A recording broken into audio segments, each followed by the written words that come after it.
Hello and welcome to this question on the ElecCircuit HighDemand Walking Talking Mock series. Looking at question 11 in this video. And here it is. So, an electrician is replacing an old electric shower with a new one. The inside of the old shower is shown in figure 1. Wow, that looks complicated and quite unnecessary.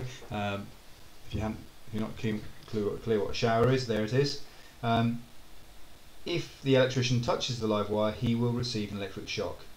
Explain why.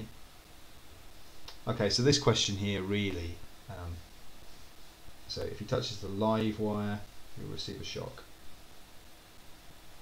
Okay, explain why. And it's worth 4 marks.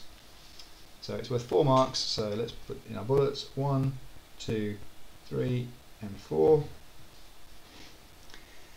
So what's going to happen? Well, a shock is a current running through our body. Currents are always caused or induced by a potential difference. So there's got to be a potential difference. So the live wire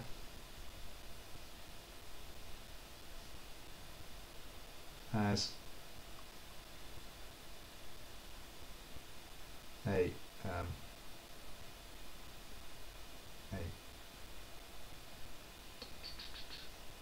the live wire, let's see, is 230 volts.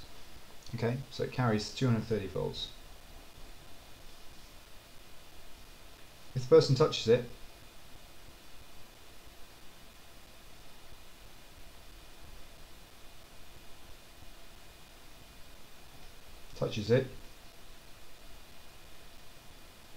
he is connected to earth, which is at 0 volts. This potential difference means a current flows through the person from live wire to earth. Okay, now that's the reason that this potential difference is a big potential difference between the earth and the person. Okay, and this we call this current.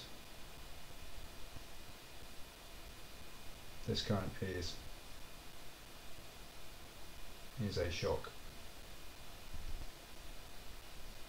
The lower his resistance, the greater the current. Okay, so the fact is there that if he stood there with his feet in the water, then obviously that current will be very great flowing through him, and what he wants to hope is that the current will be so great that it would melt the fuse in the live wire in the plug somewhere in the circuit. It's one of the reasons why if you wear rubber boots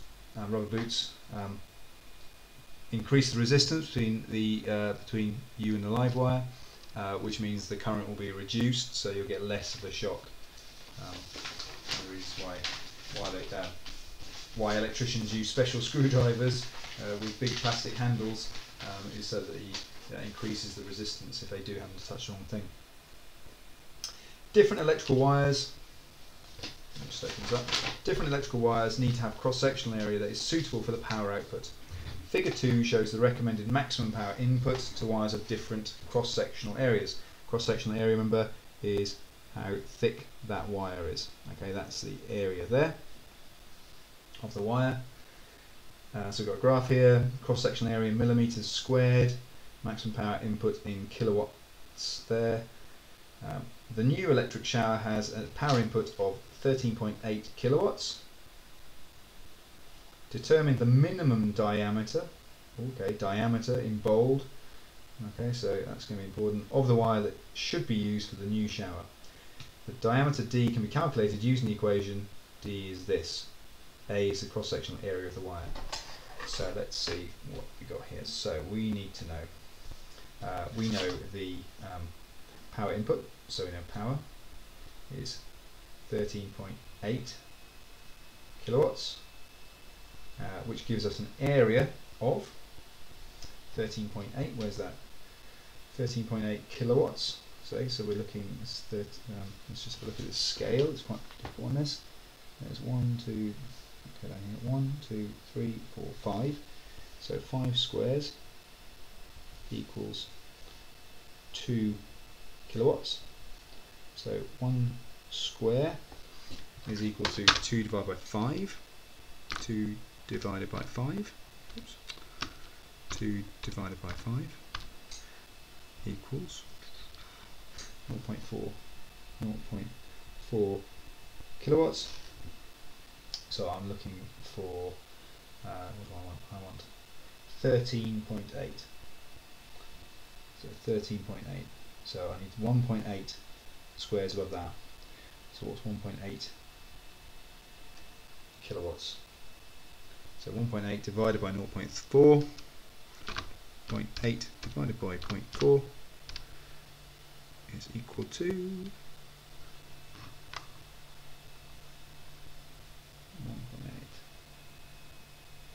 Gives me 4.5. So that's going to be a total of 4.5 squares. 1.8 kilowatts is 4.5 squares above this. So 1, 2, 3, 4 and a half. So it's going to be there. So that is 13.8. Now, for some reason, this is quite a tricky one on this graph. In reality, the graph you have in the exam will be slightly bigger if they're doing such an awkward scale. So I need to make sure now I'm drawing right across there.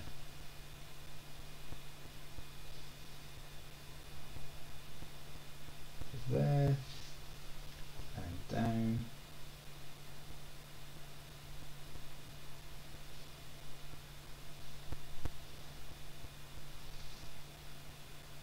Okay, yeah, happy with that. So that is 1, 2, 3, 4, 5.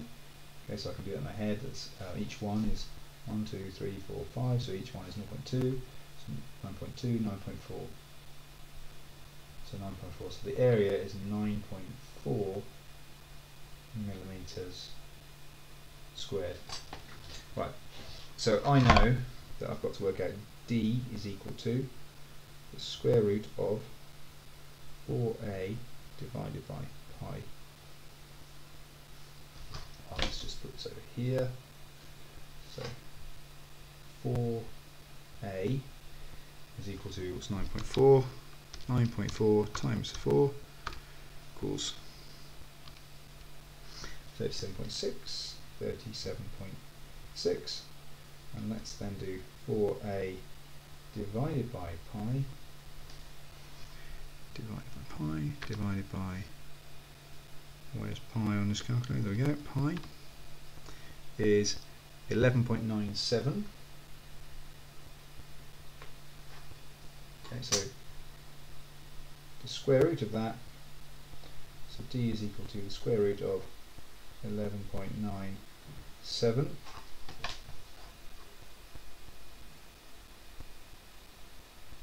equals, so let's do square root, where's the answer gone?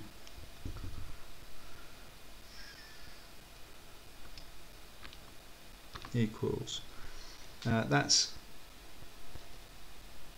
it's a really horrible number. It's 3.45954. Okay, now I'm going to do this to one decimal place because that's what I've got there. Sorry, you can't see me working, can you? Oh dear. Hope that makes sense.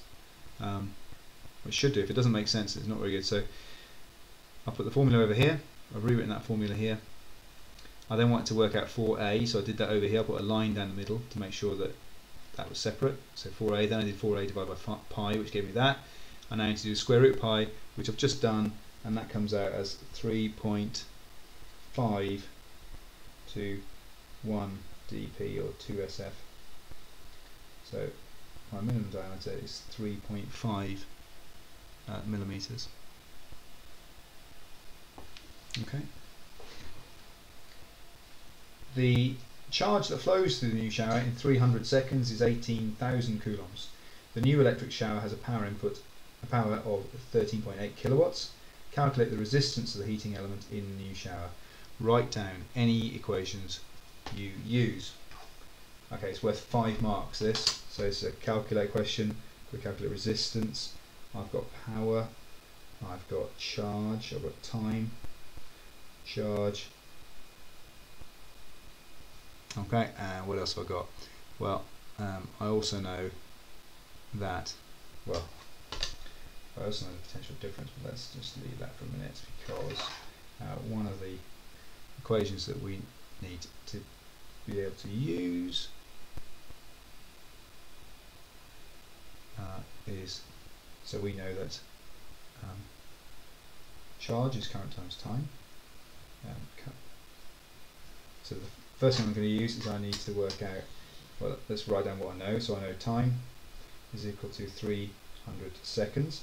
I know that charge, which is Q, is equal to 18,000 coulombs, and I know that power is equal to 13.8 kilowatts, which is equal to 13.8 times 1,000, so 13.8 times 1,000, 13,800 watts.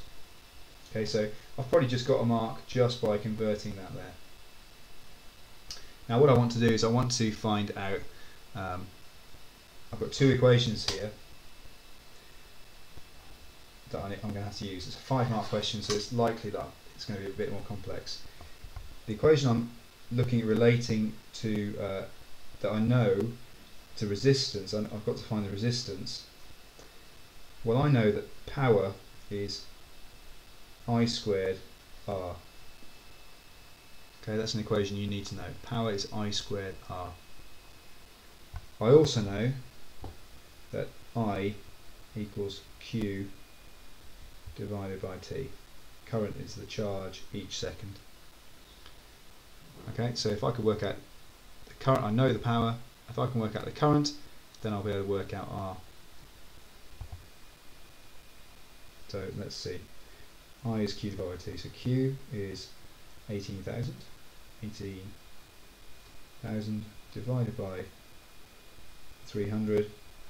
I is equal to 18,000 divided by 300 is equal to 60. So a very, very high current, 60 amps. So I is equal to 60 amps. Okay, nice and clear how I've used that. I'm then going to substitute into this equation. In fact, I've got room over here, so what I might do is do I squared first. So I squared is equal to 3,600. 3,600. Be careful here not to put units. If I did, it'd be current amp squared. Okay, you just leave it as I squared, that's fine. So power equals 3,600 R, and this was 13,800. So R is equal to 13,800 divided by 3,600. So 13,800 divided by 3,600 equals